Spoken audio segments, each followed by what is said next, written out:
Buongiorno a tutte le amiche e gli amici di Giallo Zafferano. Oggi prepariamo un piatto tipicamente ligure, la focaccia al formaggio tipo Recco. Servono pochissimi ingredienti: farina, olio extravergine d'oliva, un po' d'acqua, sale e la crescenza. Iniziamo a preparare la pasta matta. Facciamo un buco al centro, così aggiungiamo l'acqua, l'olio e un pizzico di sale. Impastiamo prima con un cucchiaio e poi con le mani.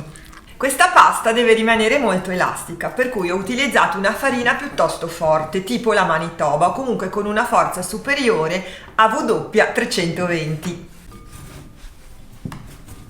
Quando la ciotola è bella pulita, così, l'impasto è pronto. Guardate, anche bello elastico già. Lasciamo riposare l'impasto mezz'ora coperto da un canovaccio leggermente inumidito, così.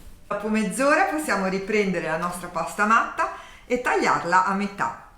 Infariniamo la nostra tavola da impastare e cominciamo a stendere l'impasto.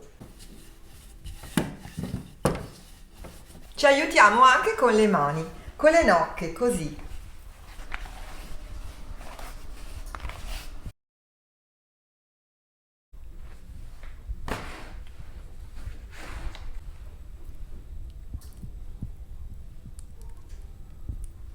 Dopo aver coperto la base con tutte queste noci di crescenza, adesso stendiamo la seconda sfoglia. Nel frattempo ho acceso il forno statico alla massima temperatura, che nel mio forno è 230 gradi.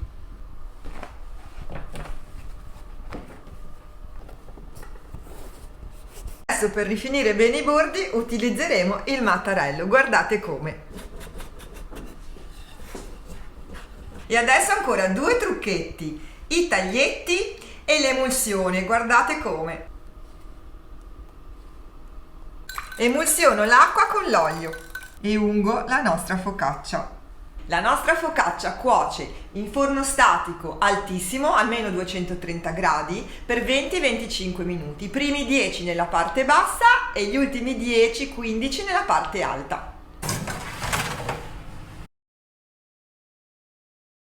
Fa un profumo irresistibile. La focaccia al formaggio è pronta quando fa una bella crosticina dorata.